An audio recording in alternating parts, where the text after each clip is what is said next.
From the Kobrin Bible, the Book of Manuscripts. Chapter 6. The Dark Days. The Dark Days begin with the last visitation of the destroyer, and they were foretold by strange omens in the skies. All men were silent and went about with pale faces. The leaders of the slaves which had built a city to the glory of Tom stirred up unrest, and no man raised his arm against them.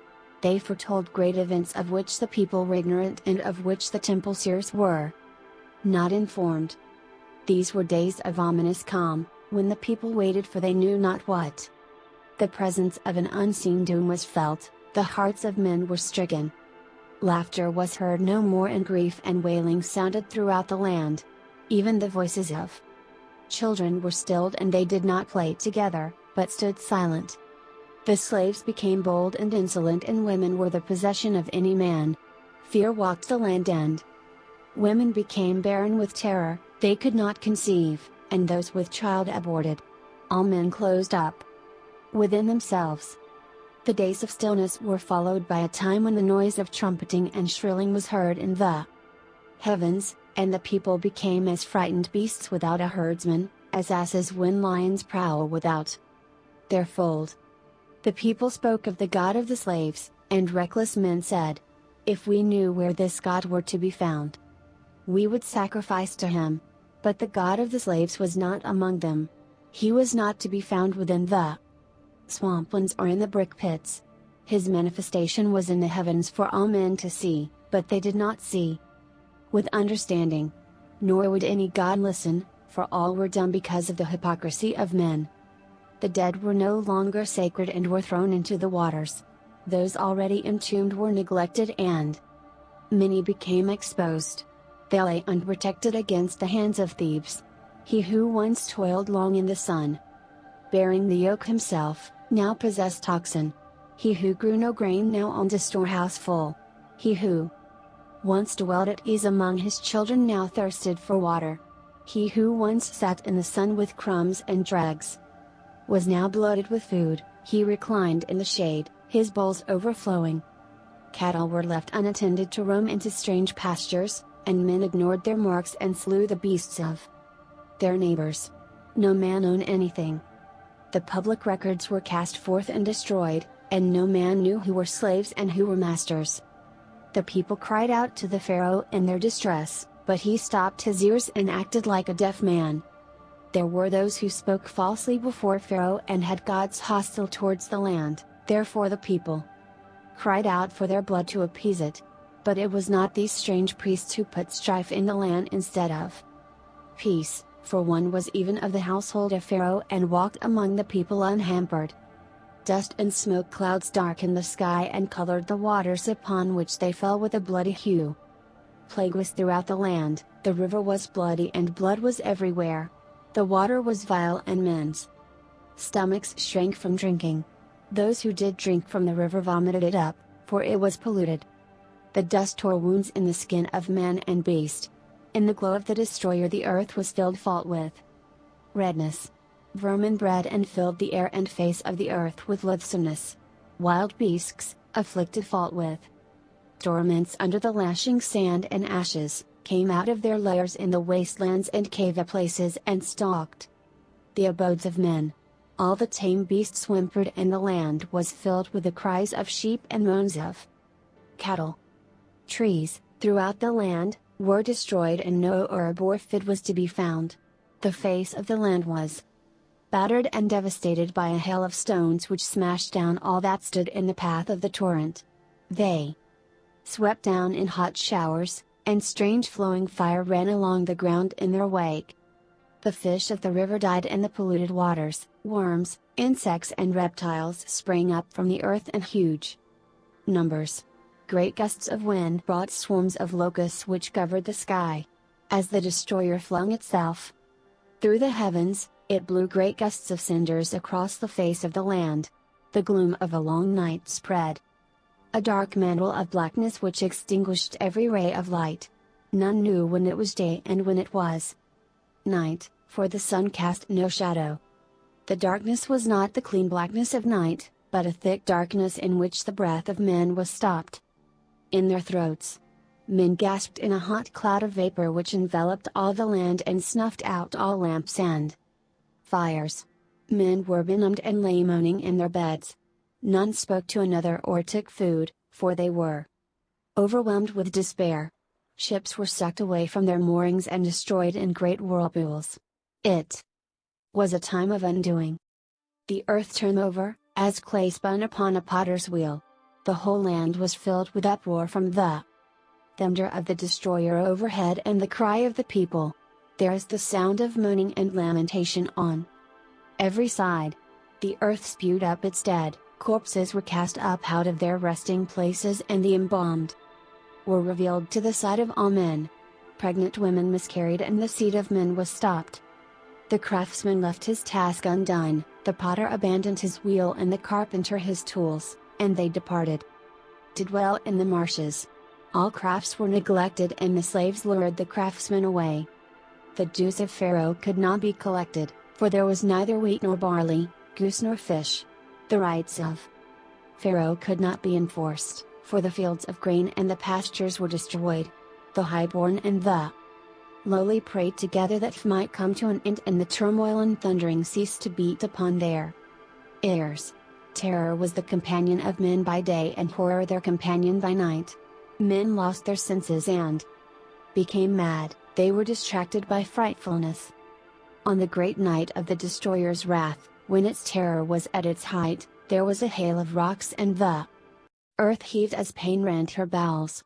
Gates, columns and walls were consumed by fire and the statues of gods were overthrown and broken.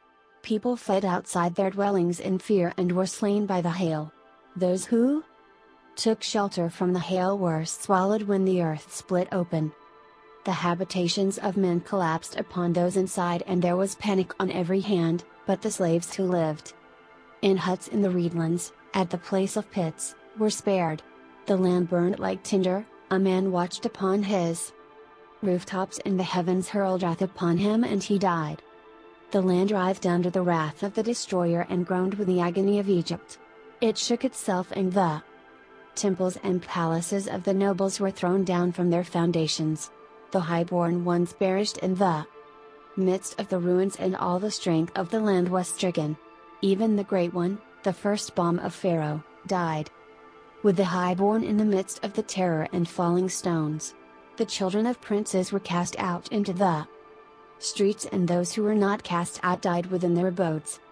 There were 9 days of darkness and upheaval, while a tempest raged such as never had been known before. When it passed away, brother buried brother throughout the land. Men rose up against those in authority and fled from the cities to dwell in tents in the outlands. Egypt lacked great men to deal with the times.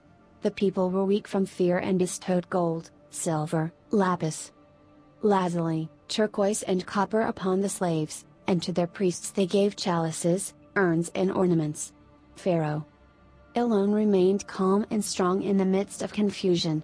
The people turned to wickedness in their weakness and despair. Harlots walked through the streets unashamed. Women paraded their limbs and flaunted their womanly charms. Highborn women were in rags and the virtuous were mocked. The slaves spared by the destroyer left the accursed land forthwith.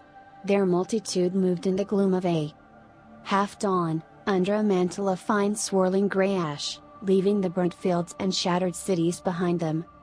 Many Egyptians attached themselves to the host, for one who was great led them forth, a priest prince of the inner courtyard. Fire mounted up on high and its burning left with the enemies of Egypt. It rose up from the ground as a fountain and hung as a curtain in the sky. In 7 days, by Wormwood the accursed ones journeyed to the waters. They crossed the heaving wilderness while the hills melted around them. Above, the skies were torn with lightning.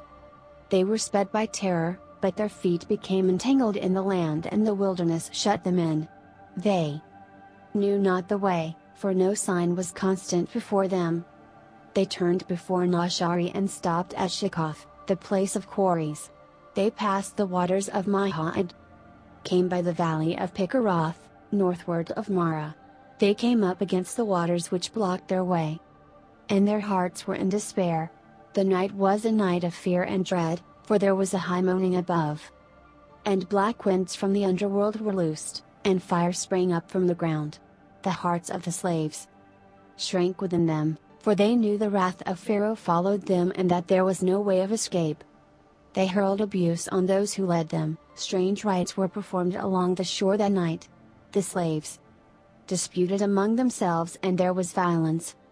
Pharaoh had gathered his army and followed the slaves. After he departed there were riots and disorders behind him, for the cities were plundered. The laws were cast out of the judgment halls and trampled underfoot in the streets. The storehouses and granaries were burst open and robbed. Roads were fired and none could pass.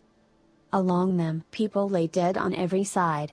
The palace was split and the princes and officials fled, so that none was left with authority to command. The lists of numbers were destroyed, public places were overthrown and households became confused and unknown. Pharaoh pressed on in sorrow, for behind him all was desolation and death. Before him were things he could not understand and he was afraid, but he carried himself well and stood before his host with courage. He sought to bring back the slaves, for the people said their magic was greater than the magic of Egypt. The host of Pharaoh came upon the slaves by the saltwater shores, but was held back from them by a breath of fire. A great cloud was spread over the hosts and darkened the sky. None could see, except for the fiery glow and the unceasing lightnings which rent the covering cloud overhead. A whirlwind arose in the east and swept over the encamped hosts. A gale raged all night and in the red twilight dawn there was a movement of the earth, the waters receded from the seashore and were rolled back on themselves. There was a strange silence and men, in the gloom, it was seen that the waters had parted, leaving a passage between. The land had risen, but it was disturbed and trembled, the way was not straight or clear. The waters about were as if spun within a bowl, the swampland alone remained undisturbed. From the horn of the destroyer came a high shrilling noise which stopped the ears of men. The slaves had been making sacrifices in despair, their lamentations were loud. Now, before the strange sight, there was hesitation and doubt. For the space of a breath they stood still and silent. Then all was confusion and shouting, some pressing forward into the waters against all who sought to flee back from the unstable ground. Then, in exaltation, their leader led them into the midst of the waters through the confusion. Yet many sought to turn back into the host behind them, while others fled along the empty shores. All became still over the sea and upon the shore, but behind, the earth shook and boulders split with a great noise. The wrath of heaven was removed to a distance and stood upwards of the two hosts. Still the host of Pharaoh held its ranks, firm in resolve before the strange and awful happenings, and undaunted by the fury which raged by their side. Stem faces were lit darkly by the fiery curtain. Then the fury departed and there was silence, stillness spread over the land while the host of Pharaoh stood without movement in the red glow. Then, with a shout, the captains went forward and the host rose up behind them. The curtain of fire had rolled up into a dark billowing cloud which spread out as a canopy. There was a stirring of the waters, but they followed the evildoers past the place of the great whirlpool. The passage was confused in the midst of the waters and the ground beneath unstable. Here, in the midst of a tumult of waters, Pharaoh fought against the hindmost of the slaves and prevailed over them, and there was a great slaughter amid the sand, the swamp and the water. The slaves cried out in despair, but their cries were unheeded. Their possessions were scattered behind them as they fled, so that the way was easier for them than for those who followed. Then the stillness was broken by a mighty roar and through the rolling pillars of cloud the wrath of the destroyer descended upon the hosts. The heavens roared as with 1,000 thunders, the bowels of the earth were sundered and earth shrieked its agony. The cliffs were torn away and cast down. The dry ground fell beneath the waters and great waves broke upon the shore, sweeping in rocks from seaward. The great surge of rocks and waters overwhelmed the chariots of the Egyptians who went before the footmen. The chariot of the Pharaoh was hurled into the air as if by a mighty hand and was crushed in the midst of the rolling waters. Tidings of the disaster came back by Regeb, son of Tut, who hastened on ahead of the terrified survivors. Because of his burning, he brought reports unto the people that the host had been destroyed by blast and deluge. The captains had gone, the strong men had fallen, and none remained to command. Therefore, the people revolted. Because of the calamities which had befallen them, cowards slunk from their lairs and came forth boldly to assume the high offices of the dead. Comely and noble women, their protectors gone, were their prey. Of the slaves the greater number had perished before the host of Pharaoh. The broken land lay helpless, and invaders came out of the gloom like carrion. A strange people came up against Egypt, and none stood to fight, for strength and courage were gone. The invaders, led by Elkanah, came up out of the land of gods, because of the wrath of heaven which had laid their land waste.